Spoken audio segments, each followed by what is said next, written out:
Кеш яқшы болсын Сыйлы Республика, үйіңізге тынышлық, аяулы тере қараушылар. Соңғы елларда өзіңіз білгеніңізше медиа тармағы сезімлі өрленіп барады. Соның өрленуіне халқымыздың да көплеген яс егітлері өз үліслерін кіргізтеділер. Солардың бірісі бүгін бізде студияда қонақта Достар ТВ телеканалының ұйғынлаушысы Даниил Шабатырович Исакаев болады. Салам алейкум, Даниил, қош келдің. Валейкум салам, асан досым. Даниил, ең алдыма міне сенен сұрама сүйетаным, өзіңнің міне басылаған жолың ақында. Телевидение келіктен алдың, сен қайда кеспіді алдың, қайсы ауылда тудың, қайерде оқыдың? Сен сау яшауым айттейсің, айтайын башы. Туғам мен Ноғай районда Республика Дагестанда, ата юртым мен Қарағас, ана юртым Күнбатар. Яшау солай болды, екі ауылда өстім, екі ауылда мектепте де оқыдым. Бала бауына бардым, Қарағас ауылда сонымен Күнбатарда оқуым құтардым. Бегару қатынауым да бар, бек сүйем су екі ауылды. Айырмасы мен мадемді айырды, сен қайсы ауылды қып сұрайдылар. Оқыдым университеті Дагестанда оқытардым, Дагестан үкімет университетін. Мен құллық ету үшін етатын биология оқытушысы, ама бір күнде ішлемем. Биология бек сүйет аным. Мектептен сон жүрегім толы еді, созытқа соған бардым. Сонымен северға кеттім, сыртқа кетіп, онда ішлеп нетіп, сонымен сату міне атын кеспенің арасында сонда еттің бір дәрежелерге директор түкөн болып ішледім, көп ел ішледім. Сургут, Нижневартовск, Астрахан ызында міне Кавказский минеральный водыға келіп, Пятигорский, Ессентуки соғаларды ішледім. Сонымен Ессентукида маданият бөлікпен қатынап, мен бір күн тіледім 9 май еңу байрам болғанда, мен айтам, ярайма ерламаға деймін, ерламаға сүйем. Маға 34 яс уже өзімін. Ярайды терге қарадылар, сесін ярайық, ерла, площадь ерла. Сон площадь ерлағында көңілім көтеріліп кет, жүрегім көтеріліп кет, мен ойлайым, 34 жасқа келдім. Бүгінгі дейім шықпам, ераушы болып, несі болып, мен белкім басылсам, менде болар деп. Сонымен бір күн декабрь еді. Қарағыс айында бәр затты кесіп, сау мені зат яшауым сату бөлікпен нешел 10 еллар ішлендір, мен кеттін өз ялдауыма, орыш айтқалай. Сонда ерлап та бастадым, той үргізіп та бастадым. Загир Сатыровпен, Сатыровтардың кеділерімен, аданастарымен бірші студия достар еттік. Студия болып ет басадық, яқшылықлар, тойлар, яқшылықлар қайдылы болды, не сыртта, не басқаламызда, не Астраханда, не Черкесті. Соны сон туай верді, адам ішінен, адам көтерілісі туатан затлар көп екен. Мен оны ойламай тағаным. Стендаппанда занимация бастадық. Масқара шоуден проектім бар, 9 қалада айландық. Москвада да біз сау залды толтырдық, енадық. Сосын мен ойладым, ноғалар сағымды екен, мені мадениеттен зат жүрегін етпейді екен. Сонда бір кете берді. Ызында көп проекттер болды. Мен әлі бәрін айтпа заманда жоқ. Ызында 2020 жыл ковид ел келді. Сосын мен құлықсы қалдық бәрімізді. Бәр жерде ябық. Ызында ойладым, бір виртуальный онлайн проект керекті ойладым. Сосын мен үйде олтырым, құлық да жоқ, нетейім. Біраз ақшада сөзім, ақша да жоқ. Ақшада бошқа алып, нетіп ағамнан неден. Со ойладым, ноғаларда бір площадка жоқ, бір ер жоқ. Онда біз бәріміз деген алып болғандай, сөйлеп болғандай. Ойладым, телевидениеден ет қарайым деп. Анна опыт та жоқ. Кітаплар оқыдым, міне Netflix, нес, үлкен компаниялардың ақында интернетті оқыдым. Сонымен программистер тауып, анауға ақша төлеп, халық біраз ақша жинап көмек етті. Сонда міне шушы проект туды. Бүгін 2 ел ярым болды о проект туғанына, майыда 3 жыл болияқ. Көп яңылсар еттім, көп сүріндім, ама әрдейімді сүрінсем де тұрып, нетіп, ноғайда бір сөз бар, спай сөз. Қайсы атам мен телевизиончик болған деп сөйлейділер. Бір атамын телевизиончик болман, менде бәрді оқытушылар, ясаушылар, ма бәрді айттаны, сен қайда барасың, сен бірді озатпан кәрі шекпесін, сенде болмас деп айттанан бәрді. Бір өті тыңламадым, көтеректер көтерділер, көтермектер көтермеділер, нетеген қарап тұрмайым деп. Бүгінгі мен ойлайым, Алла шүкір, 2 ел ярым яс телевидение біз сол ясқа болып, мен ойлайым көп дереже еткендерімізді ойлайым. Айтқандай құқықтарымыз да көп, телеберулеріміз де көп, етімістеріміз де көп. Солай асан. Бір қысқа айтқанда солай, жүрісіміз солай, яшауымыз сол. Әлбетте бек дұрыс әткесін, Даниил досым. Бірігуді тыңламай, өзіңнің жүрегіңде толқып тұрған ойыңды яшауға сен мінезлі ендіргеніңе. Бек көздірінеміз. Енді міне телеканалға көшкен заманда айтып олсаң, міне телеканалды интернет кеңлігінде қайсы заманнан алып қарап бастадылар қараушыларың? Интернет кеңлігінде міне май 2021 жыл, со zaman біз ашылдық. Ашылғанда ашылдық, біраз жазушылар келіп бастады, нет бастады. Сонымен жазушылар аз болды. Неге десе опыт жоқ, программа дұрыс ішлемеді. Приложениеміз бар еді, iOS-та, Android-та бар еді. Сразу хотел бәрсетті, сразу мен етім келгенін бәрсетті. Ама болмады, күшті жоқ, ақшада жоқ, бірісті жоқ. Сонымен сразу болмады. Сонымен мен бір тойлар нелері болды июль-август айда. Сонымен міне 42 ай келгенде, сентябрь келгенде қарасам, 100 қараушы бар. 100 мың халықтан асан 100 қараушы бар. Мен санақ қаранда процент 0,01% болады. О бір селеказат.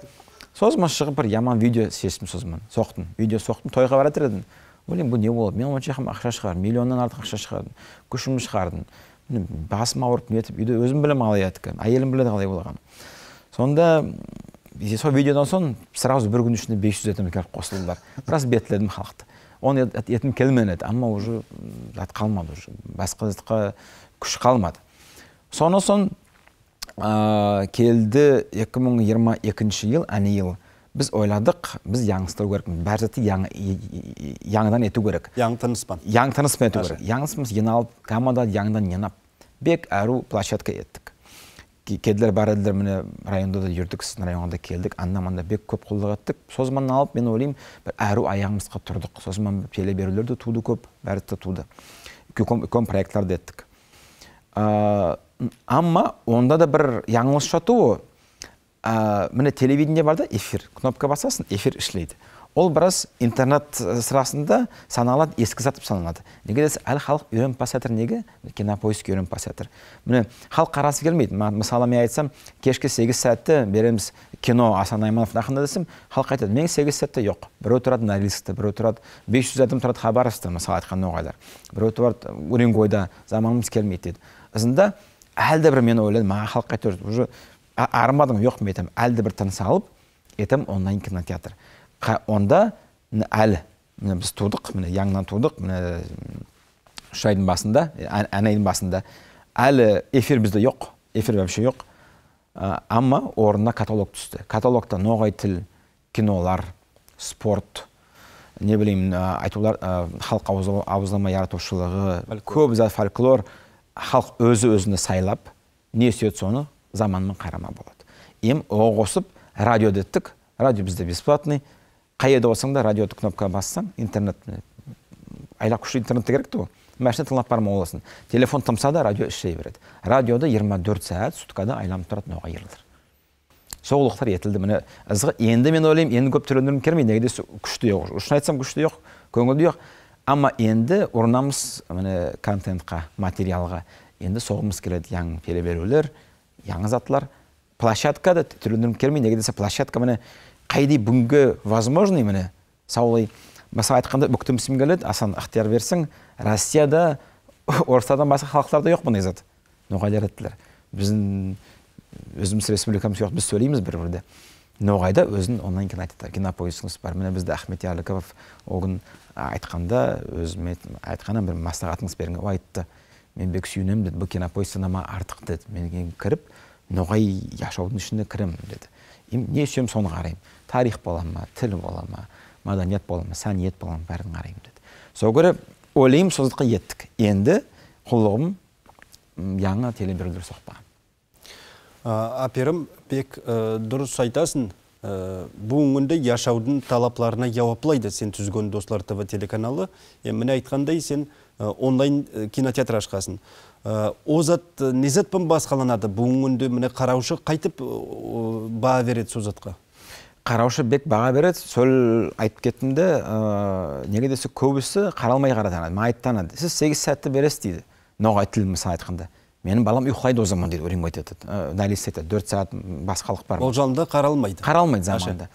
Босы кім байды. Сонымен біз со заман, біз со ноғай тілді айырып шығардық.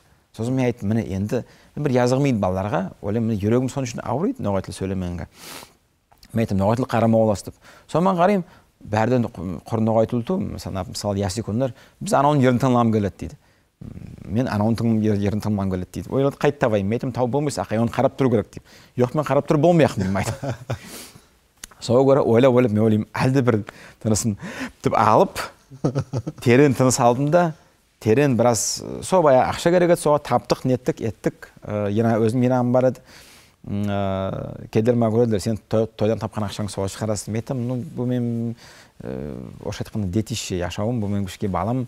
Сонда мен салсам, бизнесте бір сөз бар, еткен қолығын суғару керек әрдеңді деп. Суғармасы өспейді дейді. Соң міне ойлайым, ызғи олай площадка суғарған мен. Площадка әзір, оны түгіге 2 жыл ярым кет, өзің көрдің қадай көп қиындық. 2 жыл ярым үшін соны аңлау керек еді келуін. Ма басында шығып бір айтқан болсам, былай еттім болсам, мен адамға инанмаған. Өзім сол яңыласымын көрмей тұрып, өзім енді көріп, халықтан міне маға айтқанын естіп, сонда міне әлі площадка мен ойлайым, түз әзір площадка бар. Онда, мысалы айтқанда, сен таңла бір телеберу шығарсаң, өзің. Олың ақындан, недің ақынды. Сен ма берім оласын, мен бүгінде шақырам, ноғыларды. Не сөз соны, әйді качество әрі болу керек. Совсем әлігі современный бүгінгі телефонға соғылған зат әрі качество болады. Звук мүгетсе, 5 дақиқа, 10 дақиқа болса да, біз соны салма боламыз. Юг арада бір ойымызда бар, бір проект мобильный корреспондент деп, сонда халық соны өз затылан жіберсе, соны саляқ боламыз. Онда кіріп қарама оды халық несі соққан. Солай ясын.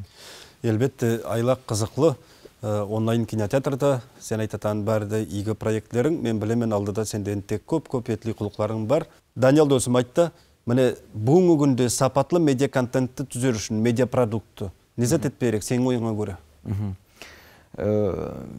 Мен біздің телевидение сен айташада, оның үшін басылап ой керек, марат керек. Маратсыз бір толмайды. Міне, ай сонда ет қарайым, әді міне бір-екі сәт замам шықты күнде ет қарайымден болмайды. Маратты өз алдыңа салып, маратты бөліп кішкей мараттыларға, мысалы айтқанда бүгін программисттармен сөйлеймін, таңла сөйлеймін редакторлармен, бір сүгін сөйлеймін айтишниклармен, олардан бізге бір сәті керек. Осыдан бір сөйлеймін дизайнерлармен сөйлеймін. Сөйтіп құлық керек. Мен олтырып заманым бар еді. Ендеге десе міне ол заман айтымда ковид деп. Біріншілей заманмен марат керек, біріншілей. Созатлар мен таптым, ама ақша жоқ. Сол ақшадай. Онда табылдар халық айтқан. Мен оршылапту, даже міне бизнес сөз бар, краундфандинг деп. Хабар бересің, ақша емес. Созмай бергенде халық маға 200 мың мат енады. Біреу 1 мың мат, біреу 5 мың мат. Бір қыз оқытушы, мен әлі есімде қалмады оғыз. 200 мат беріпті. Данияла қайып телевидение еттеді. Мен сөзман айттым, мен мені қыз үшін 200 мат берген. Мен ойлайым, ызға ақшасын бергендер. Бір өзінде компет қалаш алмай, соны бергендер. Сосын сол қызмен бүгінгі деймін. Бар мен жазылы бәр затты. Мен оған разылығын білдіргім. Мен оған бергім, сауған бергім, еткім. Мен сол қыз үшін да етерім телевидениеге десе, қай дейсі әбей? Ясы көні ойламайды. Кішке яп-яс қыз соның ақында ойлайды. Халық енады, айтпай олмайым достарым бар. Мені көп адам сөзіме еналған заманда творческий көмек көп еттілер Сатыров аданаслар басында. Олар ма янасып тамда, Загерман, Нурикпан, Исламан болсын, олар көп олтырып сәдеттік. Менің бар Ислам Кампаевты программист Озман бек көп көмек етті. Ол zaman ол ямды. Менді келіп тұрып, бір шей көміз яң алгоритмер ойлап, қайт ноға елад бөлмі олады, резинка ма, не соны біз бірінші реткіміз оғыл. Оғылық бізге дейм етілмен. Үкон ярдам еттілер аданаслар бар, Юлакаевтар деп қоясыла олдан тұрадылар Ростовта, бизнесмендер сау болсын олар. Өзім досым бар, Солтан Жимагишевтіп бар, Саратовта терекілден досым ол көмек етті. Азиз Аджиманбетов деп соның янда ноғайы мені община бар, Москвада олар көмек еттілер. Ян яқта мен әл біреудің мұтпады олым. Мұнда Артур Наймановқа келіп тұрғам ол көмек еткен бір-екі маслағат бар немен. Біреудің мұтсам да айып етпесіндер. Ама мені әл мені ойымда солар. Солардың көмексіз озат құлық туымаяғат неге десе берділер. Біреу бірстіға не керек деді. Ноғай тілді телеберу детпекедер көмек еттілер сау болсындар. Анна мұнан еналды. Тама-тама көл болады. Тама-тама көл болады. Сол көл бүгін бүрленсін деп есмеге. Толқынлары көп болсын деп есмеге әледі соны. Әрдайымда құлықларың өр барсын, өнерің өсіп барсын ялы. Даниал досым айтсаң кен. Міне сен достар табы телеканалдың алдыда енте көп проектлерін етерсін деп білемен. Бұңы күнгі дейім сен еткесін міне ертегілер, ятлаулар, қайдамлайым айтулар, тақпақлар. Сол проектлерің ақында қабырласаң кен қызықлы. Басында бұлай болды. Басында барда бір үлкен канал бар. Атын айтпай қойым, реклама оларды құр йырларман кетеді клиптар. Бізде материал жоқ. Сосын мен қарадым, интернетте 16 клип бар ноғайлардың. Бүгінгі дейін сосан есімде. Соларды шешіп алдым интернеттен. Соларды ойлаймын, 16 клиптан телевидение болмайды. Азында жүріп басадық, тілеп басадық анау мынаға біраз істемат еттік өзіміз. Ескі кассеталар бар еді. VHS кассеталар есінде болса тамда. Оларды алып, артистердің өздерінде көбісінде. Со кассета ятыр, оцифрованный ту. Мен айтам, нома беріңіз. Тек мен айтам, бұл материалды мен сізге бермеймін. Сол сөз сөйлеп алдым. Қол белгіледік. Әру деділер. Сенде болсын, болманнан совсем сенде болсын. Соны алып, асан бір ярты жылдың ішінде 420 клип жинадық біз. Ойлап қарам, бүгінгі Достар ТВ-да 480 музыкальный клип бар. Мен ойлаймын, басқа көп халықты ойнайтын жақым жоқтыр. Оның ішінде 80-ші жылдардан алып біздің Әсет Құмыратованың ерлері да бар. 90-ші жылдарда міне біздің Әлби Рамановтан айтқан ерақ болсын. Асан Биялиев. Мен бәрінде айтып, Зухра Шандиева, міне қайди белгі ерауларымыз запистер өкініш көп қалмаған, Көшәл Зарманбетов. Аннан-мұннан еналып бүгінгі 480 клип бар. Азаттуда. Сонда да, сонымен біз бастадық. Со заман Тереклин ауылында достарыма міне Расил Халифтің атын айтпай болмайым. Неге десе, бек көп көмек еткен. Бек күшті ес. Бек көп ярдам еткен соғылықтарды. Арстан Бакиев досым, үшіміз еналып, көп программалар соқтық. Біріншілей 3 программат күшіміз еткен шештік. О кешкі хабар, интервьюлар белгілі адамдарын. Біз мұнда Иса Капаевқа келіп кеткенбіз. Онда міне Владимир Уразакаев, Асият Құмыратова бар ішінден. Асият Нәрбек Арсаны біздің абамыз, Ахмат Арсаны көп бар онда адамдар. Осын еттік ноғай астарын ақында ас болсын деген программа еттік. Онда шештік. Онда міне не Асарханға дейін еттік онда. Міне Асау ағамыздың қызы Азиз Заманда шештік программа. Сол программамен басадық біз. Бісміллады бастық қарақты. Бастағанда біріз керек еді.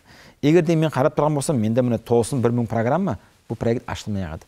Мен сүйінім, біраз жүрегім, мен өзімді ойлайтаным, емсақ жүрек едім. Мен емсақ жүрек едім. Ама міне рисктеніз бар екен атында. Тәуекеллік. Тәуекеллік. Мен айтпау сүйім, асан деп ноғашады бірді өлмейді. Тәуекеліктен сөзіме бүгін білдім. Риск. Тәуекелік бар екен асан досым. Жүрегімді неге дес олмаса болмай ағады. Яшауда бек керек зат екен. Бүгінгі ястармен қараған болса, масылаға тәуекелік болсын жүрегімде. Онсыз бір зат болмайды. Ашылдық, сонан соң туай берді. Осан бір есімізге келді, блог етектіп, программа других телеканалов. Неге десе, бай архив бар сіздің каналда. Бай архив бар КТРК Лотостан алдық. Біз бай архив бар Дагестанда. Ана-мына енап, шықты программалар. Біз онда ұшыны язамыз. Міне КТРК Карачаево-Черкесіді біз өзімізгі праваны алмаймыз. Бәрісті жазылады, жазылады. Рубриканың аты программа других телеканалов. Не үшін? Неге десе, мен YouTube-қа кіріп қарайым. Бір программа атам, Мысалы, сіздің каналдақы 500 просмотр, 700, аз, бек аз. Соң ойлаймын, значит, бәрді қарамай YouTube-қа кіріп тұр. Бізді салайық соны. Бізді біреу қараса пайда болар. Неге де сізді көп етілген, тілдің ақында етілген, сіздің оғай ауылдардың ақында көп программ, адабияттың ақында көп етілген. Бір ясау нету, оның ақында. Ұсталардың ақында адабият, сәлият, маданият ақында. Созатлар. Достарым шешкен мультфильмлар бар еді, оларды алдық. Грант өтілген кішерді бар мультфильмлар, 14 мультфильм Ноғай районының Дагестан оқушылар еткендер. Качествосы айтқандай аруту, amma тап-таза Ноғай сөз шығады. Ноғай тілінде. Міне белгілі мультиктер бар, Боскиненелер, міне Фиксикинелер, міне бала қарайта мультиктер. Өзім қызым қарап отыр. Мысалы, со бар Боскин ақында айтсы. Ызында, онда былай орысша бит сөйлейді, ты и я, мы с тобой друзья дейді. Сонда биттерлайды. Сен де мен, біз енді достар дейді. Мен қызым айтады, достардан друзья екен деді. Міне көрдің ме, бала о мультфильм сөздерін яттан біледі. Ақылына кіреді. Да, яттан біледі. Ноғаш естікінде сөз басып кірін. Сосын мен ойладым, мультфильмнен зат бек әру канал. Күш береді. Күш береді. Әру канал баланың басында екен. Сол көрі ойда сода бар, amma қиын олық, бек қиын олық. Мультфильмларға әлі сорадым, еттім, правасы бек баға оны сатып алуын ету, қолға көп. Міне қол етпейді, асан досым, қол етсе оны терем. Айтпай болмен бүйірді бек үлкен проекттам нақында, мен өктемлігім, біріншілей Ноғай көгілдім от, Ногайский голубой огонек. Сосын біз көгілдім от еткенде бек көп күш кетті, бек көп қиын кетті, юрта салып, ковид та болет бізде банкетла явғыда Ноғай районында 30% артистенадым мен созман. Яғни яқтан келділер, сау осына етіп, кішерден де келділер. Ерладық, яң елман бәрінде бұлар өз сөздерін айттылар, спай сөздерін. Ең бір 3 сәттік программа шықты. Бек бай программа шықты. Со бүгінгі дейм каналда бар. Онда бар развлекательный программа еді. Бізде блок, каталогқа кіріп, соны халық соны қарама болады. Екінші жыл ескі түсті ой ертегілер. Кедермен отырып сөйлеп отырық. Біздің ертегілеріміз мультиатр кедер етеді. Давай соны етейік. Давай. Біздің отдел образования Ноғай районын Дағыстанмен сөйлеп, алтын дауытымын сөйлеп, өз разылығын білдірді, 3 тілді разылығын білдірділер. 10 мектеп, Ноғай районы 10 ертегі салдылар. Мұтылған ертегілерді еске алдық. Сіздің жазушылардық да бар, онда да қырылында қында мысалы айтқанда бек күшлі. О ертегі ол повесть болып шықты, басқа ертегілер еді. Зато бүгінгі сол материал бар, соны кіріп қарамада болады. Санас еттік, оны біз арасында сайлау да болды, енген командалар бар. Бұйыл сол ертегілер тағы да қайтараймыз, amma бұйыл ертегілер атын қалдырып, КВН тек болдық. Неге десе, масқара біраз керек екен, халыққа ястарды масқара сорайдылар. Бүгін Алла айтқан болса 9 декабрьда сол үлкен программаны бүгін біз соғаяқмыз. 4-5 камера олақ, үлкен съемка олақ. Бізде Ставрополь край, сонда Тармасанияқ, Тармосский район, Ноғай район. Мен ойлаймын сол фестиваль үлкен болсын, міне Бекмырза досым заты бар, Степный богатырь деп елда бір районда болып. Менде де авторлық проект. Авторлық проект керек, amma маданият сарасында болса екен деймін та. Сол екі проект ертегілермен Ноғай көгілдім от, менің бек өктім проектларым, неге десе, күш көп кеткен зат, ызыда ыспай болды. 3 сағат ярымлық программа болды әрбірісі. 3 сағат ярымлық программа болды. Ем качественный. Біз аңладық, қайтып снимат етеген, бүгінгі біз талапанамыз, құрыр міне сыпатланған дайттың сен. Дұрыс сөйледің ме? Сондай болсын программалар. Неге десе, сапатлы. Неге десе, көруді спай болу керек. Ерсіз затты біреуді қарасы келмейді. Неге десе, конкурентлерді көп, конкурент десе, міне біздің басқа телевидение российский уровеньде. Біз нету керекміз, біз көп құлдық ату керекміз, біздің суретімізді спай болсын деп. Солай дос. Бек дұрыс айтасың. Міне соңғы жылдарда өзіміз білгенімізше аз санлы халықтардың туған тілдерге ойылып бара жатыр. Сол сорау әлбетте өзіне жоғары есеттіруді талаплайды деп білемін.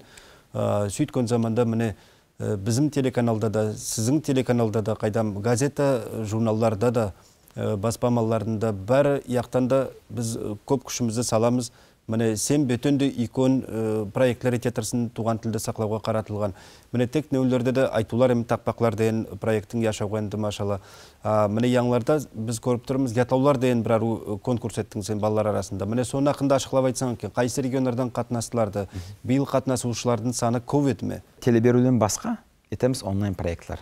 Неге десе тоқтап тұрып болмаймыз. Неге бір телеберуді шешу бек көп заман кетеді, оны қарап тұрсақ айда бір қараяқмыз. Сонымен менде қыздарды ішлейділер, администраторлар арасында етейік проектлар. Бірінші проект болды. О zaman бізде телевидение жоқ еді. Телевидение жоқ еді. Мен өзім со zaman өзім ақша салып, еңуге бірінші орын, екінші орын, үшінші орын деп, сен ма көрі бар едің ғой о zaman төрешілердің ішінде мен біліп. Айтулар әмі тақпақларды? Бар едің. Со zaman төрешілерді енап, тоже маға бірінші опыт, мен білмеймін қалай етілетіған. Онлайнда бәрінде енап тұрып, со zaman бек әру болды. О zaman міне атын айтпай ярамайды Осеттің. Осет бек күшледі. Со zaman Осеттің ішінде болды. О zaman телевидение бізде жоқ алды. О 2019 жыл ызы болады. 2019 жыл ызы болады. Мағөрі со zaman. Или 2020 жылдың басы. Мен әлесімде ту. 20 жылдың басы еді? 20 жыл басы еді? 20 жыл басы болған. Сонда бек көп қатынасушы болдылар. Кішке қыз бар еді, 2 жасында, бүгінгі дейм есімде Күмбатар ауылдан. Ноғаша сөйлеп болмайды, amma тақпақты айтты. Сорай келе қарайым, анау да ноғаша білмейді екен, мынау да ноғаша білмейді, бір бала ноғаша білмейді екен. Амманы ең үшін тақпақтар айтқандар. Сосын ойладым, әруше, басқалай қайтып көтересің балаларды. Барып, үйге үйіп, әрбір үйге барып болмаймызшы біз. Он жақын қазан үй бар Ноғайда там. Ем несары онлайн проекттің географиясы қайда Түркияда тұрама, қайда тұрама, бүгінгі дейм шетелден бізге болған жоқ. Amma не Сургут, не Уренгой, не Норильск, Москва, Санкт-Петербург, Хабаровск бәрі қатынасқандар. Айтпаймын мұны біздің республика, Кечер, Дагестан, Астрахан, Ставрополь, Шешен республикасы. Сосын бір 50 қатынасушы бар еді. бек әру кетті. Сен сон төреше бірседің сауыл созма қатас болғаныңа. Сондан соң ятлаулар деген затты біз таға еттік. Телевидение бар еді. Телевидениеде етіп, сайлау етіп, ятлаулар деген еттік. Созманда бек әру кетті. Мен төрештерді өзімен ауыстырып тұрдым. Үшінші проект болды Орша аты болі земли. Шөлдің өлуін ақында. Шөлді балалар қайтып көрділер. Бірі бала ясады, қоқыс ясады. Ана пакет ятыр, не ятыр, бір сиыр пакет аш ятыр, не ятыр. Бек әру болып кетті. Міне көкек айда мен біліп болды. Міне яздықта болды. Үшінші санас. Міне дөртінші санас, асында осым сен тағымында қатынас болдың. Әділ төреші сен, справедливый жюри, кім аңламағын. Он көрдіңді, мен құр шайырлерді алмайым. Воспитательница барады, медсестрада барады, да. Неге десе, олар алған адамдар мен бәрін танимын, олар ноғай тілі сүйеділер. Құр шайылер болмасын. Сіз енді үйкөн өзіңіздің опытыңыздан қарап, өз сесіңізді бердіңіз. Ама берген қыз еңді, ілгерді, 2-3 күн арияны біз өз 2-3 күн нөн сауғаларын бердік бәріне де. Өрге кружка, бірінші орын 5 мың бат болды. Со проектлар, асан, міне көрдіңді бір 80% балалардың оғайша солардың сөйлеп бұңбайтан беп бергі. Акцент, бәріне де акцент. Көрінеді. Бүгінгі күнін со біздің нете егені со жүрегімді со ауру. Amma басқа зат мен көрмеймін. Бізде етілген программалар ноғай тіл үйреті, өзіміз шешкіміз. Бізде бар Исаак Капаевтың проекті бар ноғай тіл үйреті, онда бар біздің телевизия. Исаак Капаев өзіме берген он. Даниэл Сал мені разыдып берген. Онда yazылады бар жатты, грант енген заманда. Бәргі оны кіріп қарамайды. Ама мені сынас болып кетсе, конкурс болып кетсе, кружка болама, ақша сауға болама, грамота болама, балалар сүйініп сонда қатынас болалды. 3 жасында қыз есіңде ме? 3 жасында қыз. 3-ші орын алды да сол. 3-ші орын алды, бек әру. Қайтып, құт тауықлар деп. Соның оқытушысы да Жәмила Аманбаева оғын кішерді барады, Черкесті барады, о да келіп, нөміріне бүкпәріне келіп, офисқа біздің соларды видео соғып, соны шығардық. Қыз сүйінеді, әру, мен бір аламды көнге барып, грамотатты алды, кружкатты алды, қайды шерім дейді. Ноғайша білмейді. Неге десе глобализация. Аңлаймыз оны. Интернетта, телефонда, бала бауында біреулерде ноғайша сөйлемейді. Мектепке барса, мектепте ноғайша сөйлемейді. Ама біз ян-яқтан асандос мені, мен ноғай тілді сырасында не құлық етсем де, сен құлығың менгі бірді етпек. Неге десе сен еттен құлығың бек күшілі. Сен яңда мен ярдан болып, көмекші болып тұрсам да, маға бек әру күйерсі. Сен аяқтан танымас болсаң. Аяқтан артур досымыз. Ян-яқтан мені бүгін ноғай тілдің мәселелерін көтерсек, мен өлім күшіміз сетір. Біз өкінішке аз. Мен қарайым, көбісі бұрыпта қарамайдылар. Мені сол проекtке қарамайтанлар да оларды. Ноғай тіл не тарақты айтқандар да болды. Жүрегім ашыт соғырайыз кенді. Сол сөз өзім көзімді суадымы көрдім, құлағыман да естім. Ама әрбірінде қарап тұрса, нет тұрса, маға көрі бізде бір атылмас. Жүрегімізде бар ма? Бар. Маға көрі яшудан кеткен ата-бабаларымыз бізді көріп, бүгінгі сауылып бізге тұрғандар. Балаларымыз өскен заманда, мен ойлайым, олардың есіне келер сөз, мәселе. Сөз ма айтарлар. Кім соған еткен екендер? Егер ма кедем, қызым, сенің кеден, қызың сайынас, папа сау болды айтса, соның артық күйіз не бар бізге асан. Соғыр мен ойлайым, асан сорауыңа сау ол, бек әріміне, бек күші сорау міне. Бас мәселе тіл. Ерді ту, неде ту, міне біз мер деп айтамыз. Тіл. Тіл оғатылысы, міне біз мұнда олтырмыз, біз әлі ноғашы сөйлейміз. Біздің баларымыз бет ноғашы сөйлей болар ма екен? Болмайды ойлайым. Ама біз айтып тұрсақ, әрбір сен телевидениеден, мен телевидениеден, анау кинодан, сен журналдан, анау газеттен айтып тұрса, сол құлық ызына бір әрі етерді ойлайым. Бек дұрыс айттың, ашықлап сау. Міне енді сен өзіңнің қарасыңды белгілеп айтсаң екен, Даниэл досым. Міне бүгін күнде сол тілдің сақлау сорауына қайдай есеспе кереклерді айеллерді ата-аналар?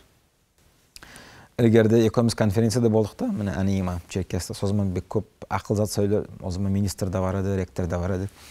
Бек көп заттар айтылар, сонымен бәрді бір ойға келділер. Тіл әйелден басану керек. Бала бау, міне со zaman есіңізде ме, сіздің районнан бір балаларын бау бар, біздің ноғай елді бар, біздің районда. О, со үйлерді құлық жүргістіледі, amma басқады жүргістілмейді. Басқарды міне орша бастанады, орша құлтады күн. Солай ма? Соғыры, егер дейм со бауға берсе, әйхейді әру, amma бәрді оға беріп болмайды. Онда өзінде бір заты бар, ызы бар. Мен ойлайым әйелді басану керек. Әйелді мен өзімді, мен айтпаймын, мен өзім көп яңылыстар етем, мен кеден бүгінгі аз-маз сөйлейді, қызым сөйлемейді. Ама қызымды ызғы заман менімді язған еткенді қарайым, мен оғайша бірді ябап беріп деп бастадым. Сосын мен ойладым, балаларды тармасады екендер аста-аста. Неге десе айтуым да көп. Олар енді көреділерді көрім, мен жүрем, кәршегіп тілмен немен енді көреділер. Міне шу студияға 2 ел арасында қызымызбен келіп кеттік біз. Фәрді ағамыз еткен заманда ноғай шоту көгілдім от кішерге алу байған жоқ. Сосын қызым айтам, ноғайша бір әру үйренесің бе, ятлау үйренесің бе? Үйренем деді.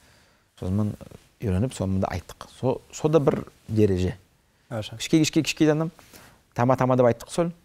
Ама үйде сөйлену керек. Кішке затлар. Әперш, берш, су құйш, шай құйш. Мен естім, мен мәйімді соз болған. Белый чай, черный чай деп сөйленелер. Бала заманнан алып, сіз сөйлемейсіз. Біз сөйлейміз, ноғайшы орыс деп сөйлейміз. Солай болып кетсін та, әрі қара шай деп айт. Секер шай, орыс шай. Секер шай, орыс шай болсында. Оғай шай, белый чай деп сөйленеді. Мен белый шайден естім. Бізге қиынмен ноғайшы. Бала үйренек ноғайшыдан сөзге. Сонан бастанады. Біздің, менде ата, сенде ата, біздің өзіміздің яңылсымыз бар. Асан, өзіміз мұтамыз соны бір-бірді. Мұтамыз. Мен несознательно. Білу көретпейді бір одан. Соғыры сонан бастанса, да, бала бауда да, мектепте де бала сау күн жүргістеді. Күннің көп заманы, суткардың көп заманы онда келеді, там 2-3 сағат папа-мамасы мұн, тағы ұйқылайды, тағы кетеді мектепке. Сол 2-3 сағат ішін егер білсе, что менің әйелімде сөйленеді ноғайша. Бір 3 жыл нарияңда барғаным досыма, Залимхан Каликаевты досым бар, бек көп ярдам еткен үш телевидениеде. Үйінде суытқыш холодильниктің ірулі. Бұл үйде тек ноғайша сөйленеді ірулі. Сосын айттым, Залимхан досым, сен күшті екенсің дедім. Сосын мен келіп, мен де үймелдім. Соған бір шешілік қалды, тағы шешілік қалды. Міне, мысал айтқанда, алайыру, мысал, көрім бізге со. Бек тура. Да. Тура айтасың. Соғыры етілет құлық анамынан. Ама міне массовость жоқ. Массовость о біздің құлық асан. Массовостьқа полицейский, яда бір оқытушы, яда бір бухгалтер құлығы болмайды. Массовостьты біз жүрміз ортасында. Біз құлық етсек, біздің күшіміз таймасын, бізге Алла Тағала күш берсін асан. Сен маған күш бер, мен саған күш берейін. Сен қақыттан, біз медиадан еверсек сөзатты. Міне Артур Найманов досымыз кино шешті. Қалай еладылар халыққа. Мен мысалы айтқанда сол кинода елаған бір ерім бар, көзімнен 2 жас төгілді. Айгүлден оқытушы айтады да, ноғай тілі ябалаяқ болып тұр денді. Міне сөзімде үстімде кетті, міне терлік кеттім сөйерді. Яман болып кетті жүрегім. Жүректі суытқан зат. Яман болып кетті, ама мен районда, ноғай районда, ноғай тіл бар. Ама жоқ районлар бар. Ставрополеде ноғай тілі жоқ. Қаңғылда ноғай тілі жоқ. Карамбурзинскийде жоқ. Тармов районда жоқ. Шешенде Барауларда да жоқ. Астарханда жоқ. Астарханда жоқ. Енді қара қаншақ мерде жоқ. Сол көрі құлық алды асан бек көп. Бек көп құлық. Сөйтіп арада бірді көрісіп нетіп. Зәтсік. Мен сөзім ұзын заман бар заманда сен төреші болғанға саға көп сау боласында. Бос қолман келіп болмадың. Саға бастап 1 миллион ақша кәлек болып тұрмын, сон болған ақша саға керек тұр саға. Нөсі грамотатса бермегі сүйем, достатығы атынан. Еміне күшкі, ноға шейшерсін. Ноға шейшерсін. Саға сауға біздің телевидение атынан мұтпай соны міне оқып тұр. Саға сау қатас болған ғасын. Allah қайтса, міне туған тілді сақлауға Кыргызстан үлесің үшін менде саға бір кішкей сауғалар әзірлегенмен бүгін. Аз болса да көптей көр дейді. Мынау яңы шыққан Мамедеке журналымыздың номері. Мында бар затта бар, балаларға айтулар да, имақлар да, баснялар да қайдан білейм. Кроссвордлар, ребуслар дегендей. Сондай болып, міне табиат дүниесі деп аталған түрлі түсті сосы энциклопедия кітапты да саға сауғалама сүйемен. Өзіңнің телеканалыңда да көрсетпей боласын балалар. Бұл маға керек еді. Сосы кітап арқалы қайдан бір кішкей затлар көрсетулер етіп, телеберулер. Ол да балаларға қайда болар деп білемен. Білмейді анам. Мынау Даниал досым бірінші кесегі, сосы энциклопедия кітаптың. Міне бүгінгі екінші кесектің үстінен құлық бардырам. Алла бұйыртса, амал тапсам, ақша яғынан шығармаға енді ел yazılıkta шығарма мұратым бар. Сондай болып, міне сенімен бірге мен мындай ойларым бар еді. Міне Мамедеке журналы, біздің ГТРК Қарашай Шәкеш телеканалы, Достар ТВ телеканалы арқалы біз үшеуміз біргелесіп, етпе болған болсақ, ноғай тілін сақлауға қаратылған бір кішкей Ералаш кебінде ноғай тілінде видеожурналда етіп. Тұрыс. Алдыда міне сондай бір тілек бар еді саған. Алла берді. Енді міне сенен сұрама сүйетті анам. Бұңы күнді Достар ТВ телеканалымызға қалай yazылма болады? Соны ақында ашықлап айтсаң, міне көптер сұрайдылар. Айына айлығы неше метті? Сау елға yazылма бола ма? Ярым елға бола ма? Қайдай ялғамаларға кіріп, приложениелерге оны ендірмeye болады? Достар ТВ-да әлі приложение жоқ. Біз оны не үшін еттік? Неге десе бек қиын болады. Приложение сақлау үшін бір 10 программист керек. Олардың бағасы бек баға, оны міне господдержка болмаса басқалай етпек қиын. Ама біз таптық амал, сонын қалай еттік? Бізде сайт бар. Сайт ол біздің міне яшауымыз, сол сайттың ішінде менде сау кеше күндіз.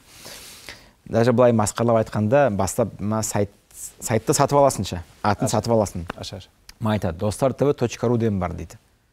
200 мәт пе, 300 мәт пе? Жоқ, мен айтам, маған спайсы керек.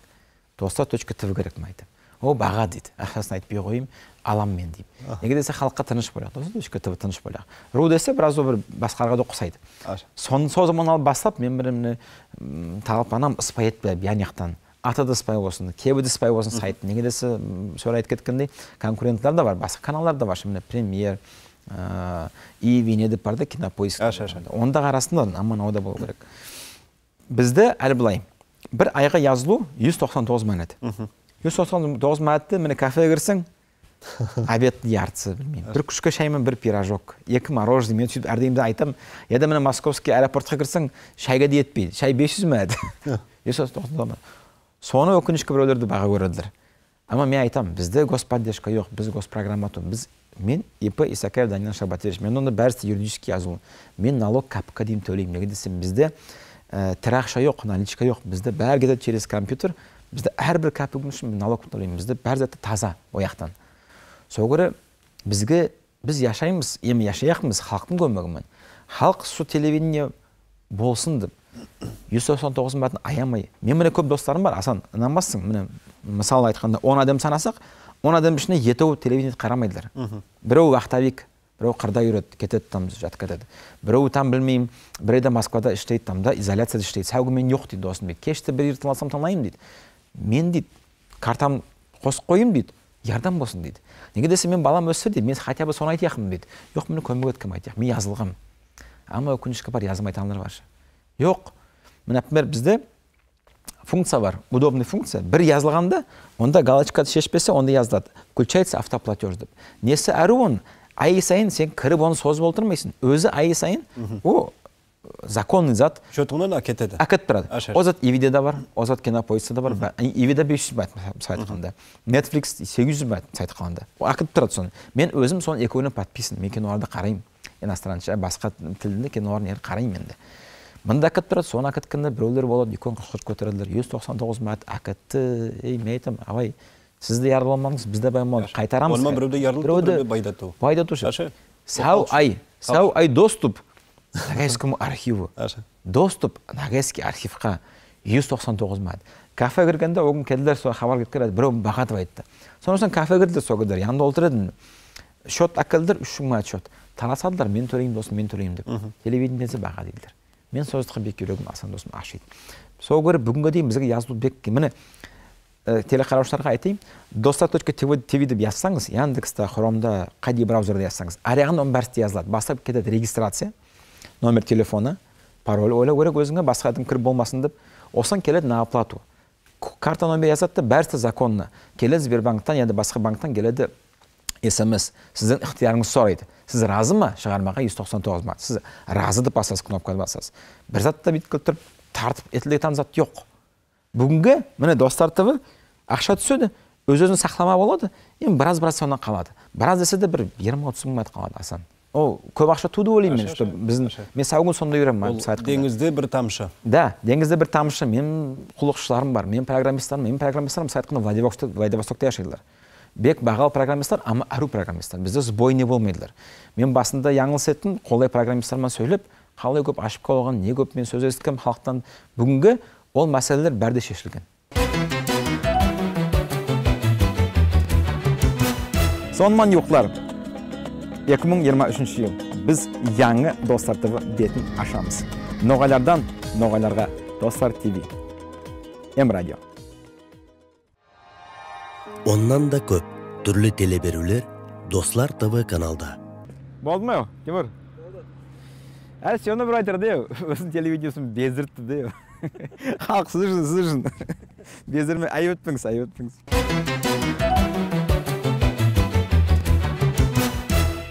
Бір айға 199 мәт, 3 айға әлі есмету 80 мәт скидка ма етіміз, 6 айға подпискада бар, ярты елға, онда 150 мәт скидка бар. Көп заман айылсаң, скидкасы да көп.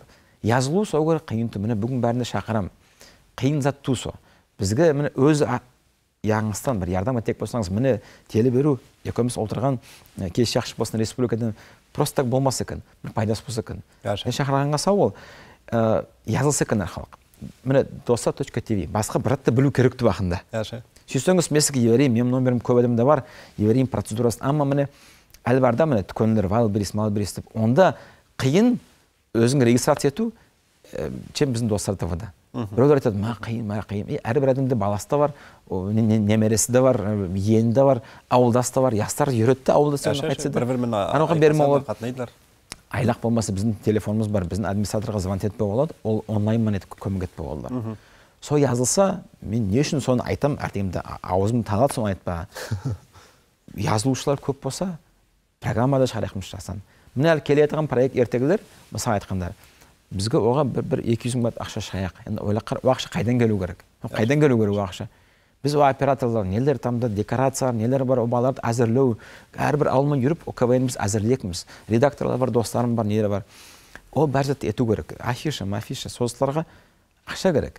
Мен кісенмен шығарай, асан бүгінгі дейін бір 3 миллион шығарғандырым. Ама мен безім ұзаттан жүр. Менен шығарым келмейді. Ама түскен ақшады, мен шығарма разы. Мен бұл ақшамын байым келмейді. Мен өзім қолдығым бар. Мен өзім ақша, әйел сақлама, мен ақша табарым. Мен оның үшін тіленеймін. Сен мейманлаума көре, сен айеліңнің алдынан алып, суырып алып, халықтың телеканалын өрлендіруге болды. Өзіңі ақшам. Болды, со заманда болды да. Ама айелім асыз сус бірді қалмаған. Бәрзетті етті тарады, ама мысалы айтқанда квартира алма болағым, мысалы айтқанда. Алмадым квартира досым, алмадым. Ару автокөлігі алма болағым? Да, ару бағал мәшін алмадым досым. Бар, өзіме еттен бар. Мысалы айтқанда бүгінгі дейін бір үйім бар, мен артық затым жоқ, мен білем, Алла берсінді бір ноғайды тамды, 2-3 квартира алатын берсіндір. Бек мен сүйінім ноғай байы оған заманда. Ама со адамдар, мен бір жерде yazғаным, 5 миллиондық адам ма айтқан, 190 мат баға дейін ма айтқан со zaman. Енді не айтасың онды жерде?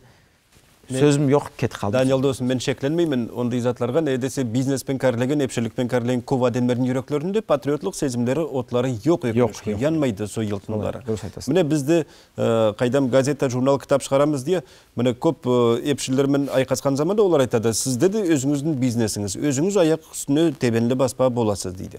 Мен айтамын, бұл яратушылық ісі, халық үшін етлітен әрекетлік. А сенде бизнес деймен. Сол заманда аңламсызлық басланады екі адам арасында. Сөзаттар болмасын деп, міне сен дұрыс айтасың бүгін. Икон халыққа шақыру етперек, тілек етперек. Бұл затты етлетен құлық, халық үшін етлетен құлық. Біз социальный проект, ма бап айтқан, сізге социальный проект. Бәрімізде социалық сорауларды шешіп үйреміз дейін манеді аңлатпаға керек қайырды де. Мен міне сөзім ұзынды, мен бір адам атым ұтқап, есін ықтияр берсің айтайым да, мен бір ағам бар, мен оның қызын тойын еткен заман танысып, тойда таныстық. Созыман бұл Даниал не көмек керек деп, өзі зат етіп, бек сау болсын, бізде бар икон компания Теска, мен әлі реклам етмеймін, мен ұшынан да айтам, перевозки, сізді кішерді мағыры келін олар, сыртпан арасында, Кавказдың арасында, Самодин Қорпаев деп Құмла ауылының яшаушысы, көп сау болсын, өзі айтып, өз көмегін етіп, икон проект Ноғай Көгілдім от, Голубая огонек, ертегілер, оның көмегімен туды, оның атын айтпай болмайым.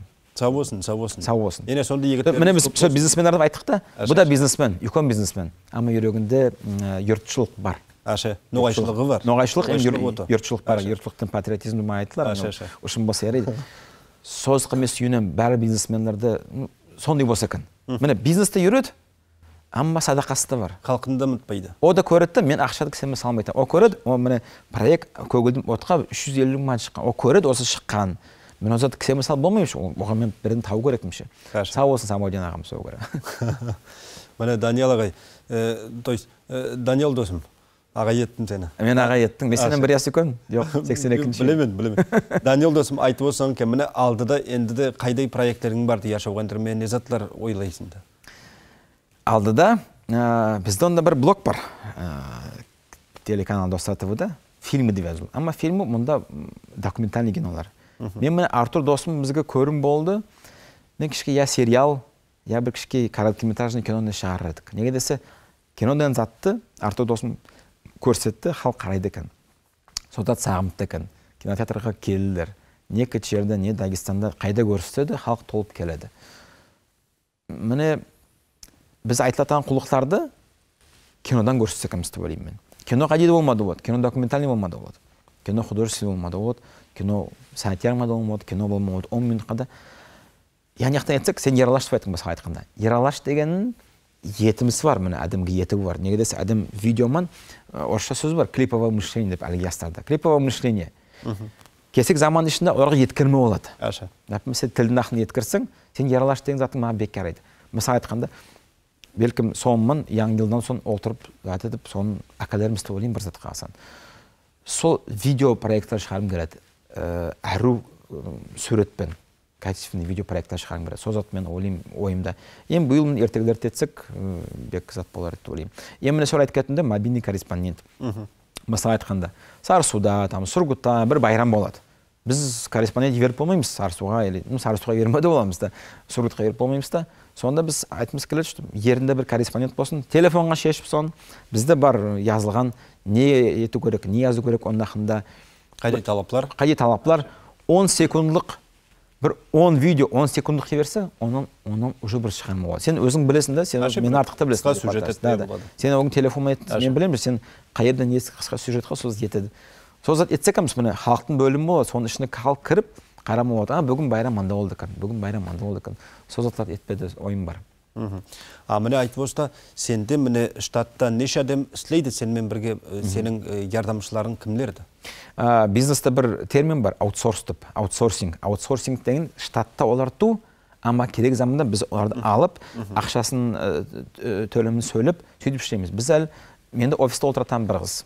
Изабелла Аразбаева ілгерді мені Москва фестивальға барып келді. Тілара фестиваль сау болсын, біздің бойымызды Достар ТВ-ны көрсетіп, диплом алып келді. Көрсетті біздің бойымызды. Коломнада болды үлкен фестиваль. Сонда офисте о адам етеді әлі. Съемка керек заманда мен келдерді табам. Анауға звонттым, редакторды табам. Міне платқан программисттер отырылы Владивосток. Олар менің штатымда ту, amma олар іштейділер. Кеше күндіз менің сайтымды қарап, сыммас. Келісу договор арқылы қиынағын. Аутсорсинг дейді. Аутсорсингпен ішлемеге әлі тыныш әлі ешуді. Сол көрі штат болып штат әлі жоқ, amma керек заманда міне құлық үйретілетті бізде. Сол көрі құлық үйретілетті артық керек туды ойлаймын. Міне съемкалар қайтып озады сізді? Сізде офисте де, студияда съемкалар озама, яда сіз шығып ауылдармен съемкалар етесіз бе? Съемка көре болады озады. Мысалы айтқанда, міне әлі біз көп зат барда бір яң сөз, шетелдің сөзі подкасттен интервью, екадем міне сөйлеп отырадылар. Со подкаст кетім келеді. Әлі соға, ұнамасың міне әне ема, көштік біз яң студия көштік. Терекіл мектепте яң студия өзім Қайырлы саатке. Сау болыңыз. Сау болсын, Шамил Әжігайтаров досым берді, соны көп баға да бермеді, сау болсын, аңладым, мен аңлайым деді соцпроектті. Сау болсын, міне сөйт аңлайтанымдардың сөйті түзді телевидение. Үлкен помещение, ішінде өзімізге кабинетіміз қынды ері таптық ішінде. Үлкен оборудование, оформление еттік. Үлкен дөңгерек столымыз да бар. Сонда отырып, асам досымда келген заманда алла білсе, мені хабарларымыз. Сонда отырып, семіз съемка, біз әзір. Оған деймізге несі бар, бізге қиын еді. Біз әне помещение кірдік, онан бізді шығарды, анда кірдік, онан бізді шығарады. Неге десе, оларды аңлаймыз. Біреу сатпас үйеді, нетпес үйеді. Терекіл мектепті өткандай город туыта қиын таппа помещение. Кендісімді помещение таптық, енді біз әзір. Выездар көп жоқ.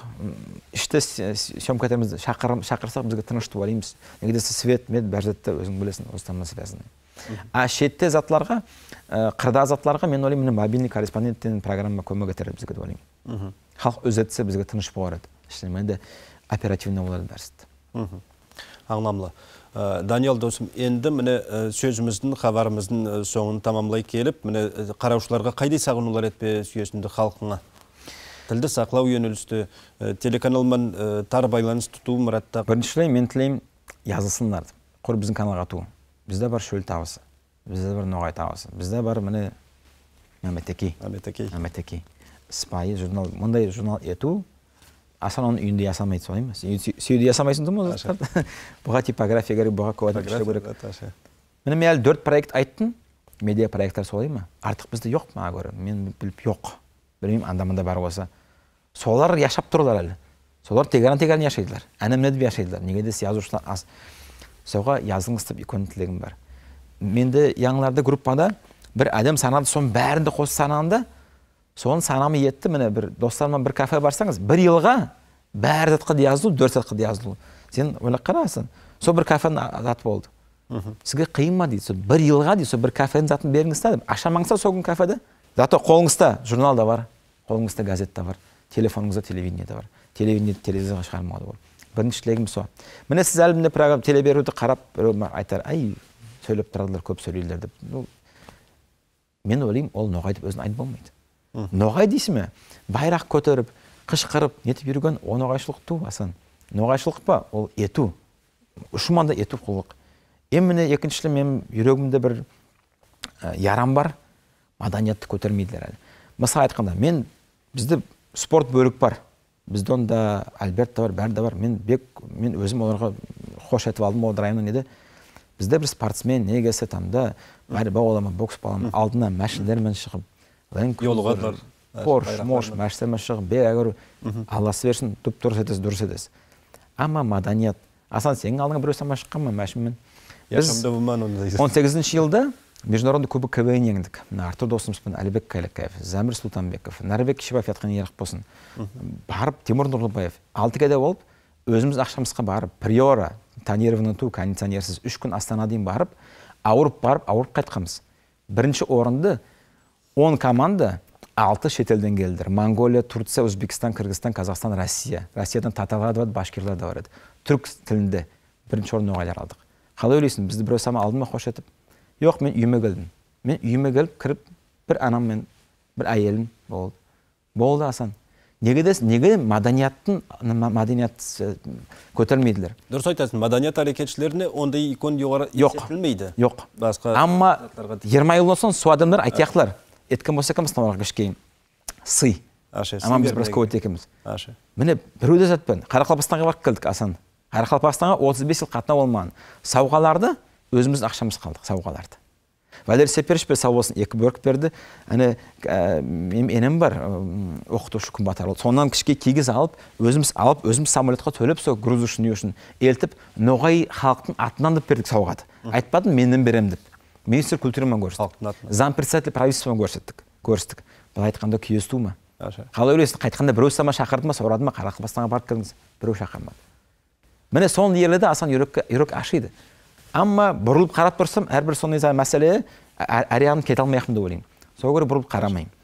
Қарамаз әттім, ұмтым, ямда әрі сау болсын, достарым бар, қимастарым айталдар. Даниэл, бұрылма, алдыға қарап, тілдің арасында, маданияттың арасында, спортта болсын, бәрді болсын, ноғай халық көтерілерді ойлаймын. Амма тілді ұмытпай алмай, тіл бірінші мәселе.